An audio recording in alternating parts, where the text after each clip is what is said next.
की अवधारणा, अर्थशास्त्र की अवधारणा एवं अर्थशास्त्र में सांख्यिकी का महत्व। अर्थशास्त्र है क्या? अर्थशास्त्र सीमित संसाधनों का बंटवारा करता है, या फिर कह लें अर्थशास्त्र धन कमाने का विज्ञान है। अर्थशास्त्र सीमित संसाधनों का बंटवारा करता है, या फिर अर्थशास्त्र धन कमाने का विज्ञान है। अर्थशास्त्र सीमित संसाधनों का बंटवारा इस प्रकार से करता है जिससे उत्पादक को लाभ, उपभोक्ता को संतुष्टि, समाज का कल्याण हो। समाज का कल्याण हो। उपभोक्ता कौन होता है? उपभोक्ता वह है जो अपनी आवश्यकता को संतुष्ट करने के लिए वस्तुओं और सेवाओं का उपभोग करता है, उसे उपभोक्ता कहते हैं। उपभोग क्या है? उपभोग एक प्रक्रिया है। उपभोग एक प्रक्रिया जिसके द्वारा अपनी आवश्यकताओं को प्रत्यक्ष रूप से संतुष्टि के लिए वस्तुओं और सेवाओं का उपभोग किया जाता है। उत्पादक कौन है? उत्पादक वह होता है जो लाभ कमाने के लिए वस्तुओं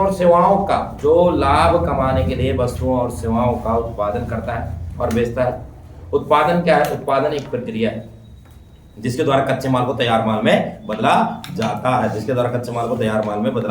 है। बचत क्या है? आय का वह भाग। बचत क्या है? आय का वह भाग जो हम खाते नहीं बल्कि बचा लेते हैं।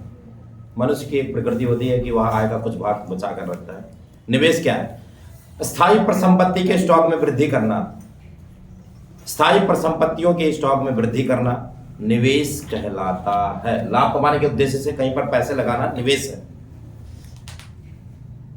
आर्थिक समस्या क्या है? आर्थिक समस्या चयन की समस्या है। आर्थिक समस्या उत्पन्न क्यों होती है? क्योंकि संसाधन सीमित है, संसाधनों के वैकल्पिक प्रयोग है, मानवीय आवश्यकता असीमित है। सांख्यिकी क्या है? सांख्यिकी संख्यात्मक सूचनाओं का भंडार जिनकी आपस में तुलना की जा सकती है। एक अकेली संख्या कभी भी सांख्यिकी नहीं कहलाती है। सांख्यिकी संख्यात्मक सूचनाओं का भंडार है जिसकी आपस में तुलना की जा सकती है।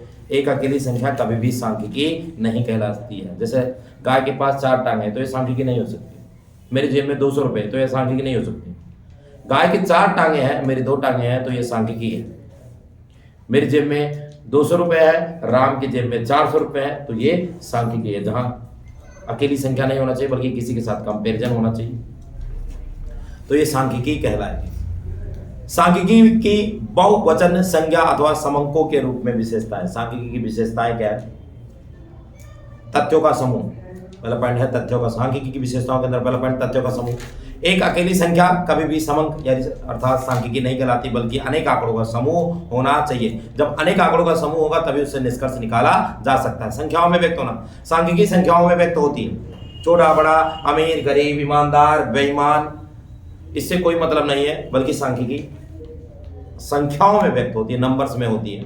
अनेक कारण, सांख्यिकी के जो होती है वो अनेक कारणों से प्रभावित होती है। अनेक कारण जैसे पूर्ति से प्रभावित है या मांग से प्रभावित है, बिजली की कमी से प्रभावित है, श्रमिकों की अधिक मजदूरी से प्रभावित है, टैक्स में वृद्धि से प्रभावित है। ऐसे अनेक कारणों से प्रभावित होती है। उचित मात्रा में शुद्धता अगला पॉइंट है। उचित मात्रा में शुद्धता सांख्यिकी की विशेषताओं में अगला पॉइंट उचित मात्रा में शुद्धता।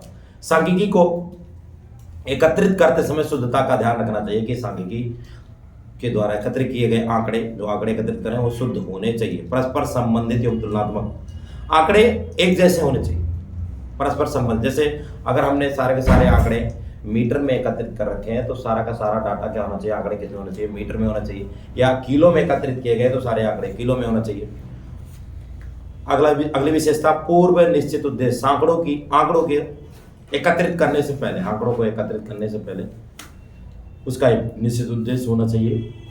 उसका एक निश्चित उद्देश्य होना चाहिए कि आपने आंकड़े किस उद्देश्य के लिए एकत्रित किए हैं। व्यवस्थित रूप से संकलित आंकड़ों को एकत्रित करते समय व्यवस्थित रूप से उन्हें एकत्रित करना चाहिए, एक सीक्वेंस में रखना चाहिए। आंकड़ों को एकत्रित करने की अगली विशेषता गणना या अनुमान। गणना तथा अनुमान, आंकड़ों को 2 तरीके से एकत्रित किया जाता है, गणना के द्वारा, एक अनुमान। गणना का मतलब है अगर मान लो किसी गांव में हम आंकड़े एकत्रित कर रहे हैं तो गणना का मतलब हम गांव में प्रत्येक घर में जाएंगे और आंकड़े एकत्रित करेंगे। अनुमान यह है कि हम गांव के 4-5 घर में गए और हमने बाकी घरों का अनुमान लगा लिया। ये सांख्यिकी की बहुवचन संख्या के रूप में विशेषताएं। तथ्यों का समूह, संख्याओं में व्यक्त होना, अनेक कारणों से प्रभावित, उचित मात्रा में शुद्धता, परस्पर संबंधित और तुलनात्मक अध्ययन, पूर्व निश्चित उद्देश्य, गणना तथा अनुमान, व्यवस्थित रूप से संकलित। सांख्यिकी के अध्ययन की अवस्थाएं, सांख्यिकी के अध्ययन की अवस्थाएं क्या है? आंकड़ों का संकलन, आंकड़ों का व्यवस्थितीकरण, आंकड़ों का प्रस्तुतिकरण, आंकड़ों का विश्लेषण, आंकड़ों का निर्वचन। सांख्यिकी के अध्ययन की 5 अवस्थाएं, कुल 5 अवस्थाएं, और इस पूरी की पूरी 11th क्लास की सांख्यिकी के अंदर इन्हीं 5 अवस्थाओं के बारे में अध्ययन किया जाएगा। संकलन, व्यवस्थितीकरण, प्रस्तुतिकरण, विश्लेषण और निर्वचन। संकलन, व्यवस्थितीकरण, प्रस्तुतिकरण, विश्लेषण और निर्वचन, इन्हीं 5 के बारे में अध्ययन किया जाएगा। आगे हम पढ़ेंगे सांख्यिकी की सीमाएं, लिमिटेशन ऑफ स्टैटिक्स। सांख्यिकी की सीमाएं क्या है? पहली सीमा, केवल संख्यात्मक तथ्यों का अध्ययन, study for numerical facts only, केवल संख्यात्मक तथ्यों का अध्ययन। सांख्यिकी के अंदर केवल जो न्यूमेरिकल से नंबर होते हैं उन्हीं का अध्ययन किया जाता है, जिन्हें हम संख्या के रूप में व्यक्त कर सकते हैं। ईमानदारी, मित्रता, बुद्धिमत्ता, स्वास्थ्य, देश प्रेम, छोटा बड़ा, अमीर गरीब, इससे कोई मतलब नहीं है, बल्कि जो न्यूमेरिकली होते हैं नंबर में, तो उन्हीं का अध्ययन किया जा सकता है। केवल समूहों का अध्ययन, सांख्यिकी के अंदर समूहों का अध्ययन किया जाता है, एक अकेली संख्या का अध्ययन नहीं किया जाता है। आंकड़ों में एक रूपता या सजातीयता होना आवश्यक शर्त है। आंकड़े एक जैसे होने चाहिए आंकड़ों को एकत्रित करने के लिए, ताकि तुलना करने में क्या हो, आसानी हो।